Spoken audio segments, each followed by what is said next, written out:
Welcome to Throwback Thursday, where we bring you a homeopathy hangout episode from our archives in case you missed it first time round. Because this episode may be a couple years old by the time you hear it as a throwback, some of the special offers, links, or content may not be valid anymore, so please keep this in mind when listening.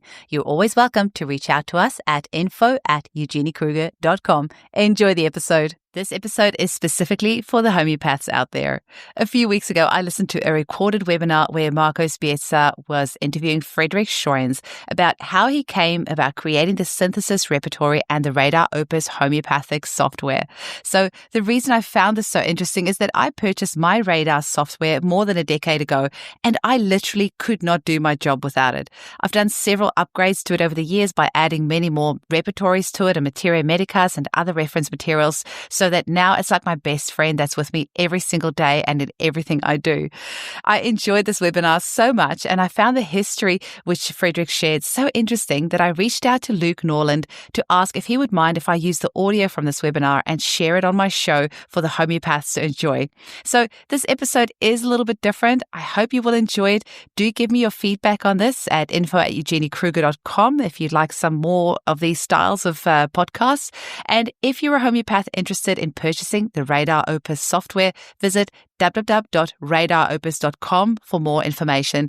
Just so you know, I have no association with RadarOpus at all, other than I have been a very happy user for well over a decade, and I just thought some of you might enjoy this information as well. So if you're a home user, this might be an episode that you'll want to skip.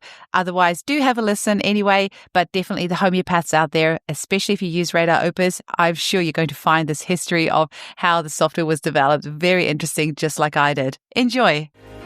Welcome to the Homeopathy Hangout, where we discuss all things homeopathy from around the world. Okay, so welcome everyone. Frederik, I don't think needs any introduction whatsoever. So again, thank you, Frederik, for coming in. So I would like to start by reminding everyone that what we wanted to do today was to unravel a little bit of the history of Frederik, of this company, and of Synthesis as a repertory. Because most often when we do webinars, they are normally technical and they are specific, but we very seldom, if not ever, spoken about what happens behind the closed doors. And so I'm going to take pleasure today in grilling Frederik and asking him all sorts of questions, which may come of interest to you as well, because every company, every group of people, every family has a history. And so it's worth remembering how we got to where we are today. Frederik, thank you for accepting this. I'm going to start by asking you the first question, which is, what made you choose homeopathy when you started, and how has the journey been for you? Yeah, at the time I went to university to study medicine, I was 17 years old. And this was 1970, and it was, the end of the 60s. And this means that at that time there were lectures about everything. There was microbiotics, philosophy, the East was coming to the West, meditation, anything, you name it, astrology, astronomy. And there was also some lectures about alternative medicine. And I was just maybe even more than attending the lecture on medicine, I was attending all these evening lectures on all these topics and was interested in all of that. And then when my studies evolved, I had a plan, I had a master plan. I had a book and a list and two big files, like 20 centimeters, with all types of alternative medicine that were existing. And my plan was to study all of them. And I had informational courses on this, aromatherapy and you name it, gemotherapy and gemstone therapy. And I had all this listed, etc.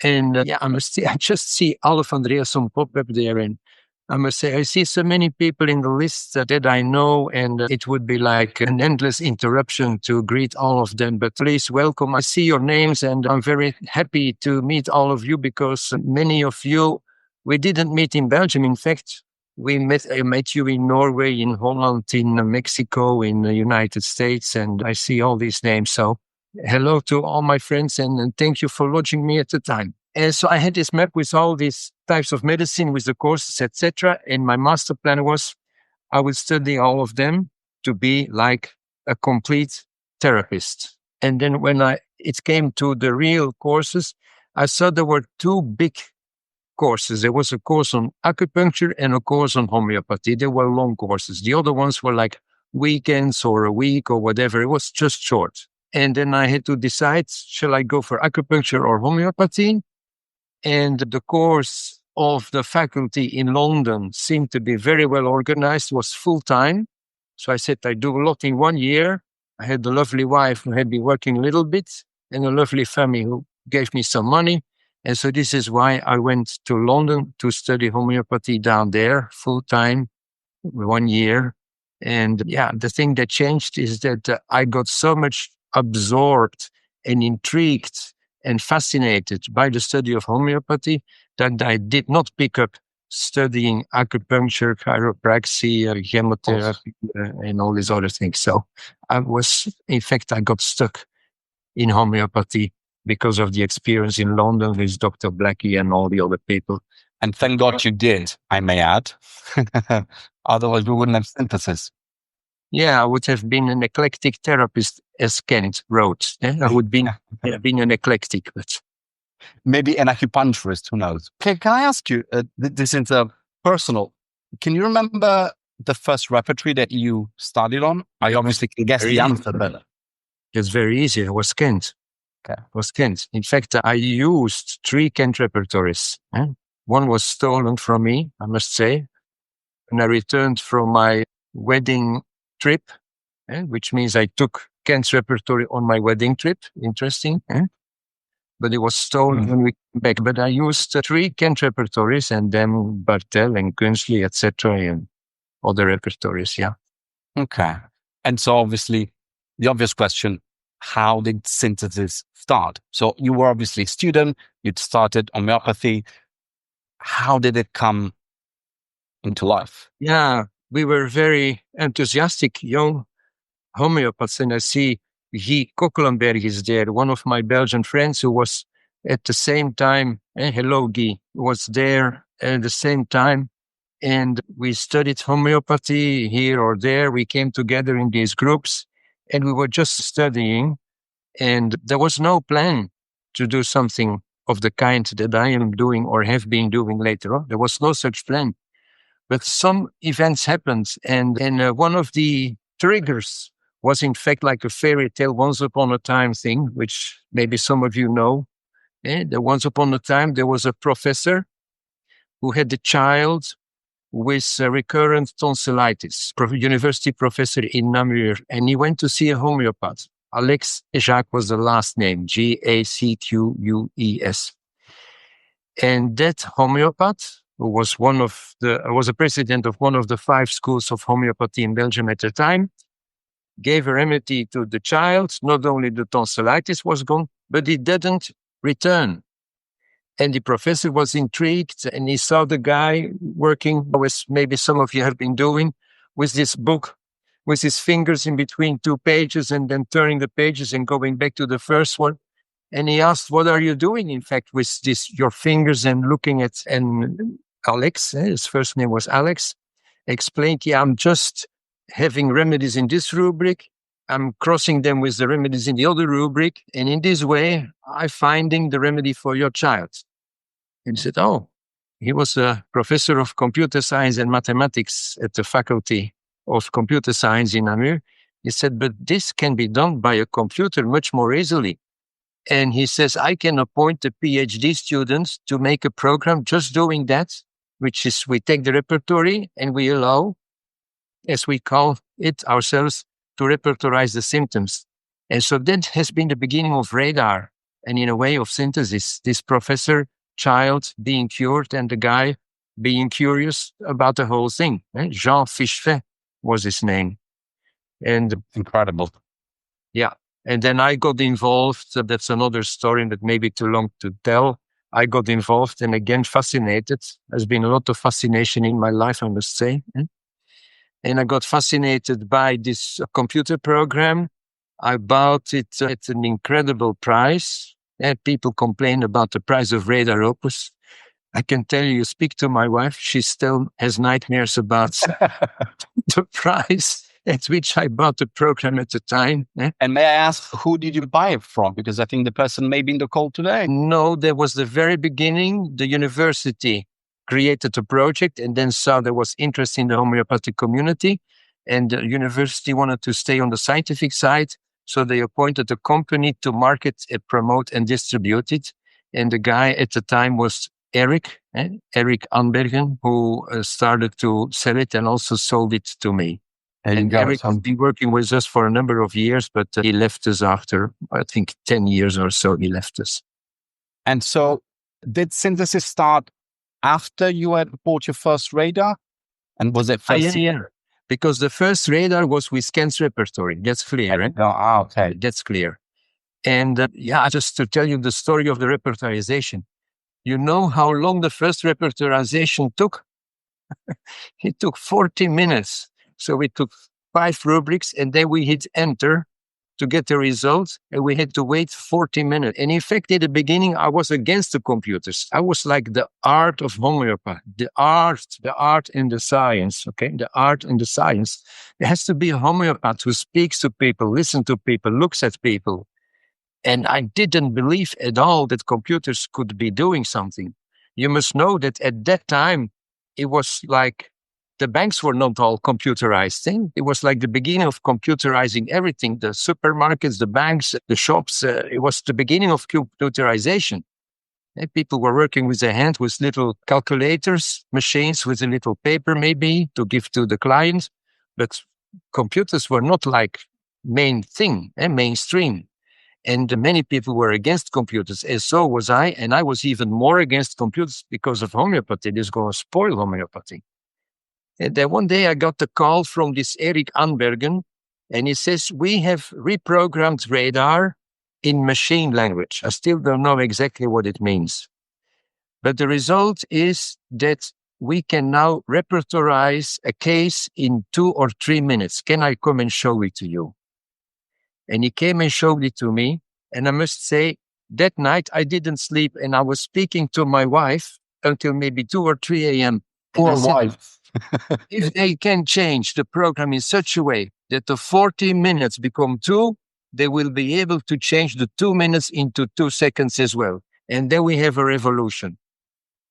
And this is why I didn't sleep. And this is why I bought the program, because I changed. I said, okay, computers is going to be the future. It's going to help homeopathy instead of block and hinder homeopathy. And then, Frederik, if I may add, you didn't sleep that night. You embarked on the journey and you haven't slept since. Yeah, that's partially true. Yeah. For different reasons, but... Yeah, for different reasons. Yeah. But this is how it started. And then, to reply to the question, that Professor Fischfeld one day said, when the prog was up to speed and everything was, it was debugged, because we had bugs at the time as well. He said, listen, this is a database. If you want to make changes, it's very easy. It just takes a minute or whatever. Make changes.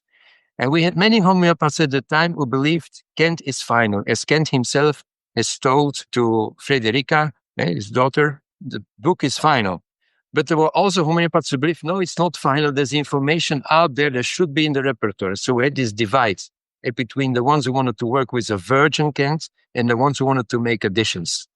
And then Bartel came and was a big change, a dramatic change, with his 17 or 19 sources, etc. And more people started to believe, no, we must not freeze Kent. We must not keep it as this. We must put more information into it. And so we started the project of synthesis at that time. I believe it was 87 or so. And we started to add data to Kent's repertory and, in fact, create synthesis. And I'm guessing you were a team of colleagues, friends. You were doing it by hand.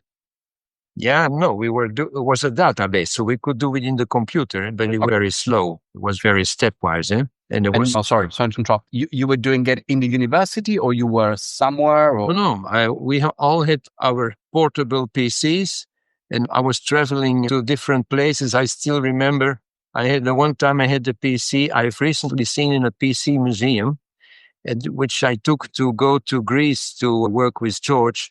And it was more like a knitting machine. It was like I don't know if you see, let's say 3 times the size of my head. And I had the trailer on which I put it, and it was carrying it behind me. That was my laptop, my portable at the time. And then they became Incredible. Okay, and so you obviously started with the editions, and the team was working with you. How did that progress into the first release of synthesis in the program, and then also the first printable synthesis? Because they were parallel jobs, weren't they? Yeah, there was a struggle because we were working and increasing the content of cans, creating a first version of synthesis, releasing it, a second version of synthesis, releasing it, etc. And then at a certain time, we started getting the demand, can you print it? Because our students would like to have a printed version. We would like to have a printed version, etc. And said, we cannot print this. Too many problems, too many mistakes, and too many things we need to change still, and we need to add still, etc. And so, in fact, it has only been Synthesis 5, version 5. That was the first that was printed in the year 94 in German and 95 in English. I must say, the Germans, even if it was a translation, were faster than we in the original English to have the print. The Germans say, Reinhard Rosé, incredibly efficient guy. He printed the first version of Synthesis version 5. And so there was in English, it was in the 1995. Wow. And and Reinhard was with us for a very long time. So yeah. And that was a big success because I don't know how many copies we printed the first time, let's say 2,000 or 3,000, I don't know.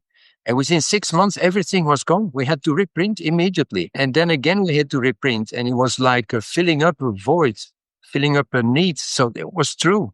People were saying, you have to print it. And in fact, we had to do it. And synthesis became the repertory of choice, the printed repertory of choice of many schools in a very fast way. How did that feel? Because obviously that had never been done before. So you were printing, hoping it was going to work, and then it suddenly took off? Yeah, I must say, as some of you will remember, all this happened during the happy days of homeopathy. The 80s and the 90s were the happy days of homeopathy, where homeopathy was blooming, the schools were blooming, there were many homeopaths all over.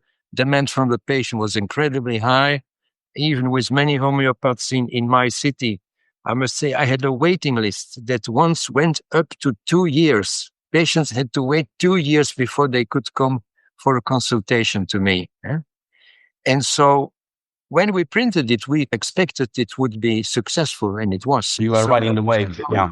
If you do something now, and then the 2000, 2010, 2020, 20s, they have become like low days of homeopathy. After all the fraudulent scientific research that we know of has been a big change. But this beginning of the story was in the happy days of homeopathy. And so the printing was, let's say, almost an easy success. Yeah, totally. And in those days, even if it was a success, do you have a memory of something difficult? What was the hardest thing that you had to overcome, I guess, in the first digital physical print? Is that something that you... Yeah, the first physical print was very difficult because you must imagine in the old days, the people were used to typesetting with, shall I say, in the old way of printing. And there was just manual work. And that is impossible. That was impossible to do even 20 years ago, 30 years ago, because labor work was too expensive. So I had to go through a computer program. And it was very hard to have a computer program which understood how to split a rubric in a column, let alone to the next page, how to make column headers, the indentation of the rubrics, and then go to the next column and keep the indentation that this was level 7 of the symptom. So it had not to be sticking to the line, the dividing line, but a little further. So this has been a nightmare. But we found a very capable guy, Emmanuel Warnier, a Walloon guy, French guy. And he helped us to make this and even successive versions of synthesis in the layouts. But that layout in the beginning was a nightmare to have the repertory format in a computer-wise program was really a nightmare. Typical one. Okay. And in terms of synthesis as a product, what is the thing you're most proud of? And has this thing changed over time? Because obviously synthesis has changed a lot throughout the years. Yeah. On our current website, even on the old website, it was like this, that for every version of synthesis, I wrote a foreword which details all the things we achieved in that version of synthesis. So in successive versions, you will see the successive things we did. One of them, for example, in the last version of synthesis is include the Treasure of Kent, which is like Agatha Christie's story, with the help of Ahmed Kurim, my friend who unfortunately passed away some years ago already. But we succeeded integrating the Treasure of Kent with the help of Ahmed Kurim. And so that was the big achievement of the previous version of synthesis. So every version had a number of achievements, a number of big stories that I like very much. But one of the things that I'm most proud of is a change that I desired already when I was using Kent's repertory. And those who have been using Kent's repertory will understand, or maybe other repertories even today. Psst, did you hear the news? If you're in Australia or New Zealand, you can now study to become a homeopath with me. That's right. I am bringing the Centre for Homeopathic Education's world-renowned training program that has been running for 28 years to Australasia. First intake starts in September. Check out episode 398 of my podcast or visit chehomeopathy.com.au for more information. And that is, I'm going to tell you the anecdote, one painful anecdote. So I had a patient with a pain in the heart. And he was coming to me and I was trying to find a remedy. And I gave him a remedy because of the symptoms, etc. And he went and he was not okay. I didn't succeed helping him. It was really not okay. Okay, I'm not going to say more. But later on, suddenly I found in the repertory the modality he had been mentioning. He had told me that he had a pain in the heart when he was drinking. And of course, I looked, chest pain, heart drinking. It didn't exist. And even it was a clear modality, it wasn't helpful because the information wasn't available in the repertory, okay? So where did I find it later on? I must check it, but I believe it is under stitching. It was chest, pain, heart, stitching, drinking, okay? So the drinking was dependent upon the level stitching. And the homeopaths who knew to use Kent's repertory, they were aware of this. And so we used to have all these little papers. I will take the example of the pain at the heart, drinking. And they would write down drinking. And under stitching, there is the remedy China. And under sore, there is the remedy Perennis, and etc. etc. And we have these little papers all over the repertory. Rectum pain night. There's 5 remedies. But if you look at rectum pain night, rectum pain stitching night, there is 2 more remedies. And we had all these little papers completing the rubrics with remedies that existed. But they were just not easily accessible because of the structure, because descriptions of pain were always at level 3 in Kent. And I said, if we could change this. And of course, it took a long time also to have the resources and the time to do it. But eventually, we decided to do it with version 9. Between 9.0 and 9.1, we changed the descriptions of pain to the last level of the symptom. So the symptom became, I will say, rectum, pain, night, stitching, instead of stitching at the end, instead of rectum, pain, stitching, night. Which means that all the remedies look, you may want to show the rubric rectum, pain, night to give an example, that all the rubrics that have the modality of a nightly pain in rectum are together, and all the remedies as well. So rectum, pain, night. And so I think in this case, it goes from 5 to 12 or so, more or less. Rectum pain. Oh, yeah. And of course, now with Adonis, we have even more additions. Can you go to the Kent view? Okay. Rectum pain night. And you see there is only 3 remedies. Do you see it? Pulsatilla, Moschus, and oxalic acid. Yeah. If you go a little down at burning, you see there are 9 remedies under night. And cutting, there is sepia, which is even there yet. So if you move descriptions of pain in the other way, then suddenly your rubric with cut the rectum pain, it becomes much bigger. And I remember I explained this change every time when we made changes to synthesis, one or another congress, I explained what we did. And I did it in Kiel, in England. And there was a lecture at some congress in Kiel. And Frans Vermeulen was also there. And when I explained this in the lecture, there was not much reaction. I think maybe people didn't understand the consequence of this change, which for me was quite dramatic. And Frans Vermeulen came to me and he said, what you have changed to the repertory is very important. He got it. That's one of the changes that you see the sulfur is there now. You see with Z. You see the Z as the outer. It means it comes from a sub-rubric up there at the main rubric look near the 36 Z. So this means, in fact, what does this change mean? It means that we believe that the modality is more important than the description of pain. And when the patients say, sometimes they say, yeah, it's burning in my rectum, it's aching, it's stitching. What is it? What is it? You want to know exactly, is it stitching or burning? No, says the patient, it's a bit mixed. It's all of them. So we know, homeopaths with experience, they know description of pain is very often not the decisive factor. But if the patient say, I have my pain in the rectum, mostly at night or only at night, the time modality, this is critical. This is more important. So it is very interesting to have all the remedies with the same modality, whether they're stitching, burning, sore, etc., together. And so this is one achievement that we made into synthesis, and that, if you say, are you proud? Yeah, I believe this is a big achievement. And I'd add, I completely agree with you, because sure, I think we all like the idea of new features and new things, but in reality, you just want to make a homeopath's life easier and better, which is, I think, at the heart of your work. Really. Exactly. If I would have had that version of synthesis, 9.1, with the patient with my heart, I would immediately have seen that China is there and so on.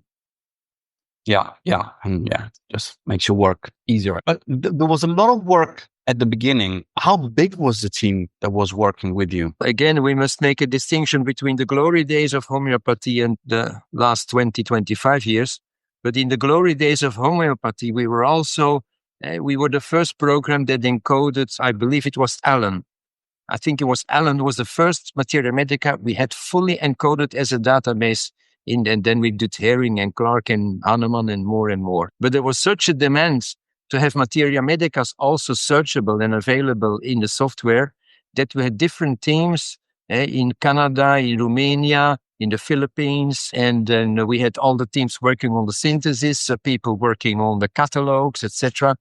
And I know one time we counted the number of collaborators, and there was like 120 people that were working for the totality of all the data, only on the data. And like we had 5 or 6 programmers, and then 120 people, not full-time, all of them, no, some of them full-time, but 100 people contributing. And now that number, of course, again, has diminished a lot. Economy has changed, homeopathy has changed, priorities have changed. But yeah, there was a time there were 120 people worldwide in the team. And basically I had 7 or 8 people here in my own office in Belgium. And all they were doing was coordinating the jobs of 10 or 15 people. So we had a hierarchical structure to release the content of our database on all levels. One of the other many reasons why you haven't slept in 30 years, on and off. So how has that changed? We know that the glory days were a little earlier. And then even I get asked sometimes why we didn't release something for so long. Obviously, Adonis has come out. We know it has taken years. Why? Yeah, the leap between Synthesis Treasure Edition 2009 and Synthesis today, let's say released for us, its content was finished in November, but let's say 2021 is 12 years. It's correct. But that is due to a whole number of factors. It's also due to the fact that we changed from Radar to RadarOpus, which basically meant we had to reprogram, or we chose to reprogram everything from scratch again. And because in computer land, in computer country, things change so rapidly, you need to reprogram everything from scratch every now and then. And so we had the first thing, which Jean Fichefert in the early 80s, Then in 95, we restarted from scratch because Windows came up as an operating system. And there was like a big change. We had to restart from scratch. We did it a third time in 2009 to start from scratch, third time, because a number of reasons. The use of internet, the integration of cloud, etc., were all technologies that didn't exist in the 95. And so we had to restart one more time. And so this is one explanation, because the program had become so, one of our programmers, Eric, once said to us, do you know that the code of RadarOpus is more lines than the code of Microsoft Word? And so just to give you an idea of the size of the program, okay? And then the other reason that it took longer is that some of you may have heard, we had a little hurdle, or a very big hurdle. We had a conflict in our company in Archibald at the time with the programmers. You want me to say something about it, or? Yeah, of course you can. Yeah, I think so many people don't know, and it's right for people to know. It was a challenge to create RadarOpus. And as many times the marketing people, they say, it's coming tomorrow. And the programming people say, maybe not yet ready. And we get into that friction. And the programmers of Archibald at the time, they got quite frustrated because we had some dealers, I will not mention name, or persons that were very pushy and very demanding and very critical of things not moving faster. And in hindsight, they slowly moved away from us. And then in fact, Pascal was the main programmer at the time. He said, I don't work for you anymore. I found another job in Brussels. It was a bit strange because he lived in Liège. We were working in Namur, and he found a job in Brussels. Okay. He had to drive 150 kilometers every day. But then we found out that the real job he had found was creating a clone of RadarOpus, and that he had given us the program RadarOpus, the famous version 134, with a lot of problems with a virtual box integrated. There was really a very big mistake. And the program didn't even start at times because of virtual box problems, etc. So we were having this program that was not working, and Pascal, who was going off with another programmer to make a competitive product. So this was, must say, a very big disappointment and a very big hurdle. And on one hand, we were saved by two instances. One instance was Lorenzo Vandoni, an Italian programmer, friend of Carlo, who was the part of the core team, who really saved us and in 1 year recreated RadarOpus to be efficient and so on. So as of version 141 or so, program didn't crash anymore and it began evolving in a normal way again. But we lost a lot of users and a lot of confidence for stories that are hard to tell, of course. And then the second thing is that we won a court case and that we were able to benefit from a special regulation in the Belgian law where our debts were, waived. Is this the word? And so we could start over and with Zeus, the new company, etc. But all this has happened while we were in between stopping to develop radar and not yet far enough to work with RadarOpus. So if you say about not sleeping, Marco, it will have been in these years, because this was like the dream foundering. But we got through it. And in addition, I must say, and I don't know if some people from China or Hong Kong was there, we also met Aaron, a guy from Hong Kong, very wealthy guy, very visionary guy, in love with homeopathy, just speaking to us, and we met, and in a certain time he said, you're having some difficulties still, you want some help, and he heavily invested and helped us to grow even faster. And so we are out of the whole process of difficulties now. And with the help of Aaron To, T-O is his last name. And if not now, I hope sometime later, he will hear my thank you to him. But we are now again in a very good position. And I believe with Adonis that now the work of 12 years has been released. That if you hear maybe in my next lecture what we have done, what we have changed, the amount of work that has become available now after these 12 years, we are again, I believe, at the forefront of homeopathic software and ready to help you in practice in a real, in a way that makes a difference. But there has been, some, let's say, 5 years in between, more like a nightmare. Quite a roller coaster. Yeah. If I can add, Fred, I'd say since I've been working with you guys, which is now about 8 years, the one thing I have noticed in general is that homeopathy is surrounded by kind people, by people who want to help other people, just as homeopaths do. We wouldn't be here if it wasn't for people who believed in homeopathy, who believed in the community, who believed in, this. So it's great. It's great to see. Yeah, I have to say one thing about this. We were having difficulties also with Dale Emerson at the time, who was leaving us and not believing in the project so strongly anymore, etc. And everything was on the shoulders of Carlo and me, Carlo Rezzani from Italy. And someday Carlos told me, he said, with Dale, it isn't working. What we really need is a young guy like Manuel, my son, a guy 35, 40 years old, young guy with energy who believes in homeopathy and who can do the management of the company. And then around that time, we were trying to find investors to help us get out of the black hole. We were speaking to Cemo, which is an Italian pharmaceutical company. And they said, we'll look into it. We'll look into it. And then, okay, we ring again. We speak it. We really want to look into it. We'll send you a guy to investigate your company and have conversation with all of you. And so they sent a guy from Italy to investigate the company. And this guy comes and speaks to all of us, looks at the accounting, looks at the sales, etc., and whether the company is valid, etc. And that guy was Marco Spiezia. I remember. He was having another job at the time. He was teaching at the university in Sorrento. And we said, this guy, Carlo and I said, this guy is maybe an interesting guy for us, because by the time we knew, I still remember him. He says, I am born in Italy with a guitar in the left hand, as you can see from the background, a pizza in the right hand, and raised by homeopathy, because his father was a homeopath. And he was a marketing guy. He knew everything about marketing on a professional level. And so we approached him after he went back to Italy and Cemo. We approached him whether he would be interested to lead the company on a commercial level.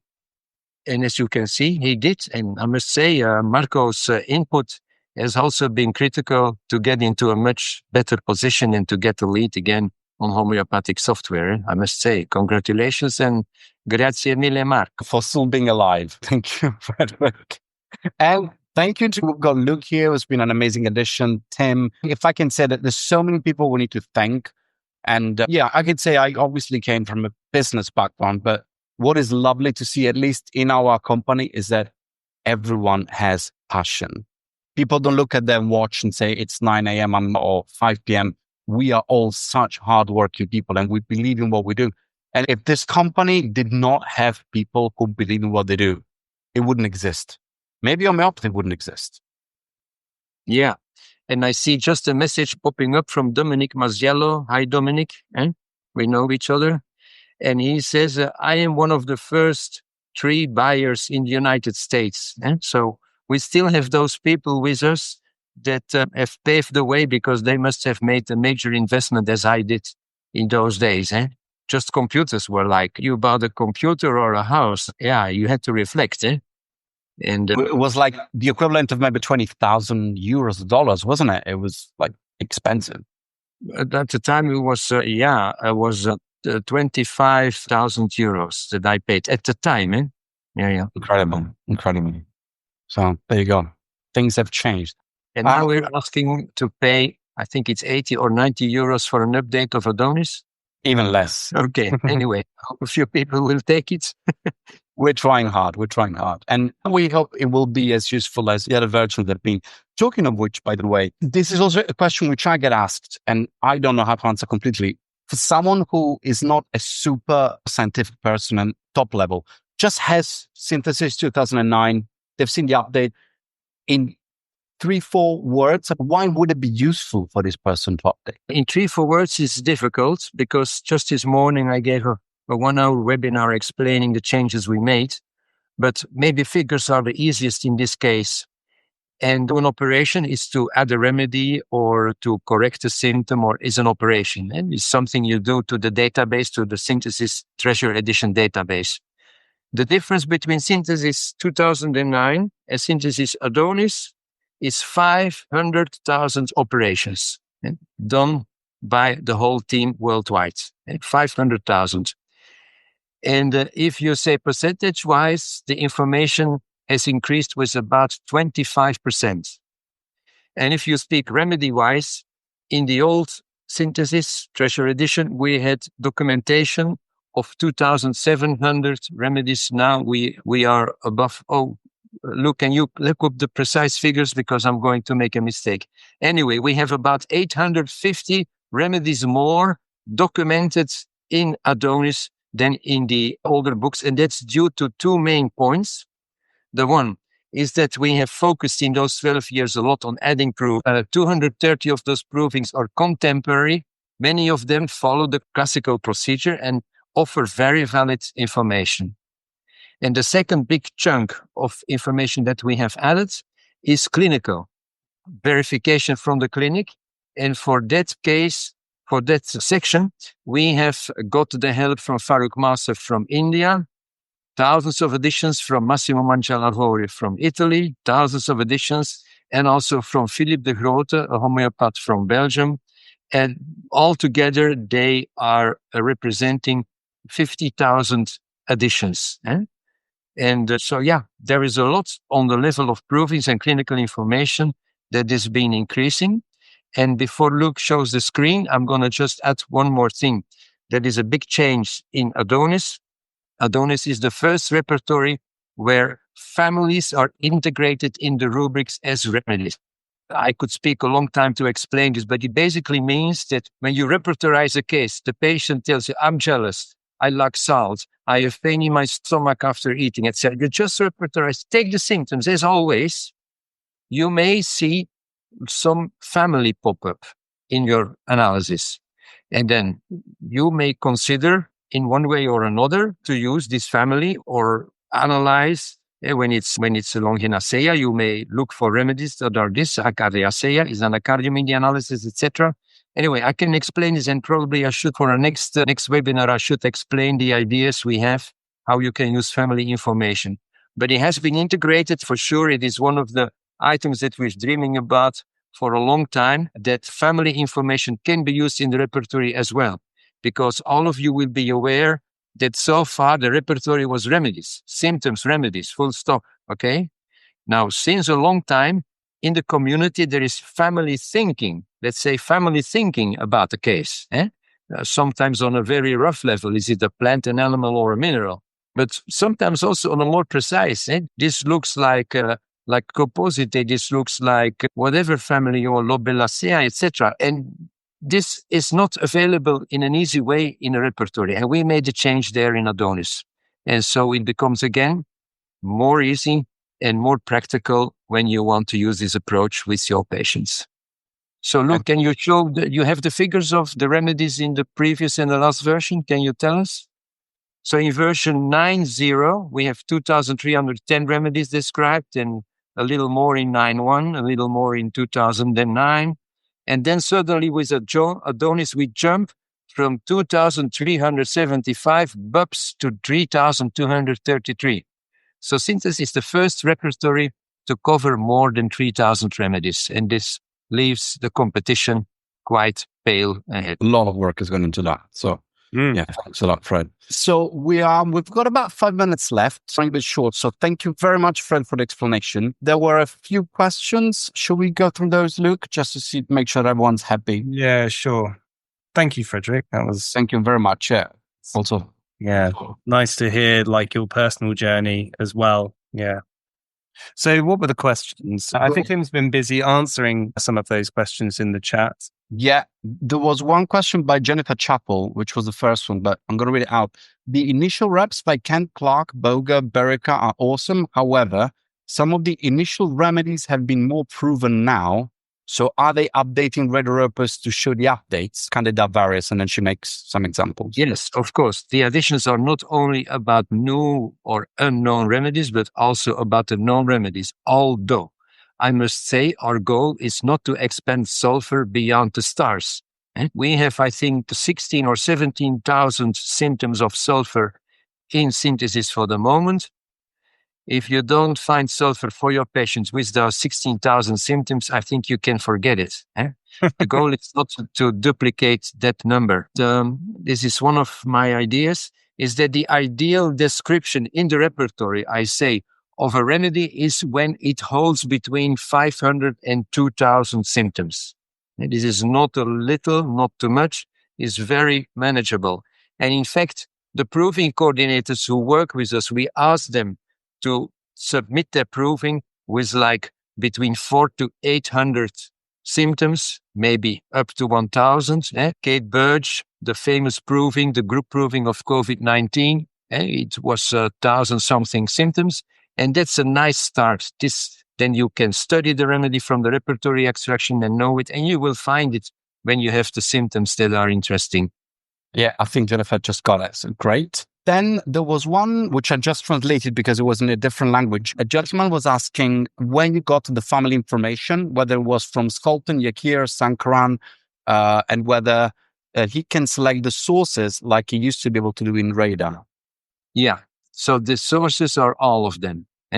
And they have been indicated in our program. When there is a remedy, you will always see the one or more authors that author this remedy. And for the families, the same. You will see the author that authorizes this remedy. And yeah, so it's transparent. It's it's great. Yeah. Perfect. Thank you. Then there was a gentleman who also mentioned he had Radar 10.5, but he was a bit uncertain on whether to move to RadarOpus because Radar 10.5 was very fast and he thought it was probably faster than RadarOpus. So he was now looking at Adonis and thinking, okay, maybe I might change into Opus now. Can we say anything with regards to the speed? I had a couple of comments, but you can, of course, start. Yes. Even opening the program is slower in RadarOpus. And I will tell you why. Because the old concept was that I was a repertory program, a Materia Medica program, and a patient file program, separate. So you had to open RadarOpus, then you open your Encyclopedia Homeopathica, you may remember the name, Encyclopedia Homeopathica, and you open your WinChip. With RadarOpus, one of the visions we had in 2009 when we recreated it is we're going to make one program that manages everything. So when you open RadarOpus and you say, I have to wait longer than Radar, that's not a fair comparison. You would need to compare opening Radar and Encyclopedia and WinChip to opening RadarOpus. You understand? Then the second change is that these were 3 databases that were separate. Totally separate, and they were running separate. So if you're running synthesis in Radar, you're running only synthesis in a repertory program. While if you're running now synthesis in RadarOpus, you're running synthesis in a much bigger database. And this is, shall I say, there's a little delay, there's a little slower. That's true. If you would compare on the same computer, it's a little slower. This is the disadvantage. But what is the big advantage? That is that we are now able to integrate all this data, and we've only started to do it in a much more thorough way. And linking is one of the visions we have, is linking the information, because this is confirming, this validating, this is giving value to relevance to the information of the patient file or the Materia Medica or the repertory, etc. So Radar 10.5 was very successful. We were, let's say, the leading software easily at the time. And RadarOpus now has a new vision that is, we also integrate with the internet, etc. And so, it's different. And some features are a little slower, but then also please consider the advantages of the new structure we have in this new database. Yeah, and if I can add to that, Frederik, since the first day I set foot into the organization was just how important it is for everyone to consider the quality and the source of information, which for me, if you're a serious homeopath, that should be a very important point. We don't just take medical repertory and just throw them into the program. We try to be as thorough as possible on what we do, which takes time, maybe a little slower, but in the end, it should be a guarantee for homeopaths because the information you get has more, reliability and quality. Yeah, and then so many things changed because for example, the remedy catalog in the times of Radar was just like 2,500 remedies. Now we are at 8,000, etc. So many things have changed. You must consider all this. Yeah, totally. Luke wants to say something or show something, I believe. Yeah, I was just showing an example of how the linking of the remedies work from synthesis to Materia Medica. So here you see an underlined reference to a journal published by LMHI. So it's a Liga journal from the 90s. It's approving of banana. And if you click here on the screen which opens and you have the document in your program, you'll be taken to the Materia Medica section and you can see the links that have been made. So it's very transparent, as well as it shows you the source language used in the proving. And it also is transparent. So if there are mistakes that have been made, they can be corrected and commented upon by anybody using the program. So this is a really big change. And it's the way repertories should be. Yeah, correct. And it's also another example of the speed issue versus more functionality, because in the old days, the link between Materia Medica and repertory was also existing, but in one direction, from Materia Medica to repertory. Now it is bidirectional. You can go from synthesis to the Materia Medica and from Materia Medica to synthesis. And of course, then to create this link just takes a little more time. But you have the advantage of more functionality. There's a very good example, I believe, why you shouldn't be fixed on speed only and consider function as well. Considering it used to take 40 minutes to do a repertorization as well. Yeah. I can't imagine that. But here, this is another example where you see many underlines. So here, molybdenum, metallicum, VML10 is Vermeulen's synoptic reference. I click here. I go to the symptom in the Vermeulen Materia Medica, and there's the text. And if you have this book, you can check what G refers to if you scroll back up a little way. Okay, thank you, guys. I'm just going to quickly try to answer the last couple of questions and then we'll wrap up. Someone wanted to know whether we will get a printed version of Adonis. For the moment, we're not planning it. And the reason is that it's massive. It will be so big to print that you will probably need people to help you carry it. That doesn't mean no, but no point promising something that we don't know quite yet. That being said, the world is going towards a more digital era. So we'll see, but not for the moment. Someone else was asking what was the best version to get. If you mean of the program, depends what kind of homeopath you are and how much experience you have. If you mean Adonis, if you don't have synthesis repertory, Adonis is everything that you need, because Adonis is the update of 2009, but it includes everything done in the past, plus fixes, improvements, etc. So all you need is Adonis. If you have 2009, you update. If you don't have anything, you just get one. And for the record, if you are a RadarOpus customer and you already have Synthesis 2009, if you update to Adonis, you will have two in your menu. So you keep what you had, and on top, you get what's new. So you'll have two repertories to play with. One quick one, a lady mentioned that at the beginning she had Radar, then she tried RadarOpus about 10 years ago and it was a nightmare. She gave up at the time. Now she's considering it again. Should she use an Apple? RadarOpus works perfectly well with a whole N Windows. Frederik uses Windows. Me and Luke use Apple. And I think Luke also uses Windows. So it works in both. And her name is Melinda. Dear Melinda, we know it was a nightmare. And now you know the story. You know why. We had issues with the programmers.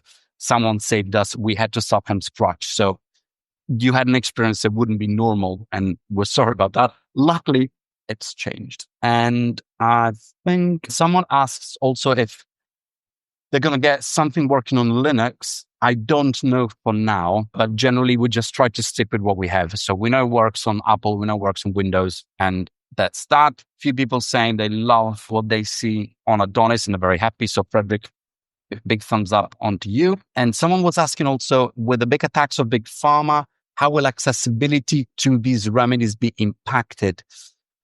I'll quickly answer the question that I have no idea. One thing that I would say is what I have seen in the community in general is that rather than attack, I think institutions are pushing for remedies to be classified in the correct manner. So if the companies that produce the products are able to catch up with that, then the remedies will remain available. But laws change drastically from one country to another. So not something that we can really say. And also, the same person asks quality assurance on the remedies. Nothing that I can answer because we provide a software, we don't provide remedies. So you should speak to the remedy provider, so the company that produces those. We look after the software and the ability for you to be able to search through Materia Medica repertories and data in a most qualitative way. That, I think, is it. I don't know if anybody else wants to add anything. I don't think there's any other questions. So I would just like to really thank everyone for coming in today. Thank you, Freddie, for sharing such a big part of your life, really, because it has been a big part of life in the last 30 years. And I must say, I'm surprised to see so many of the old guys and girls down there. I see Menachem Oberbaum from Israel. And Eric van Woensel is there. And anyway, I just would need to scroll through the list, but very glad you're all still there. And even if we're not living the glory days of homeopathy anymore, I think trying to make our tools more efficient on and on is going to help get it out of the black hole. And we are here to stay, just as homeopathy. Okay. Thank you very much, guys. And still prospering in India. So yes, indeed. Oh, yeah. Some countries are exception. Yeah. Okay. Bye-bye, everyone. Thanks, everyone. Speak soon. Bye, everybody.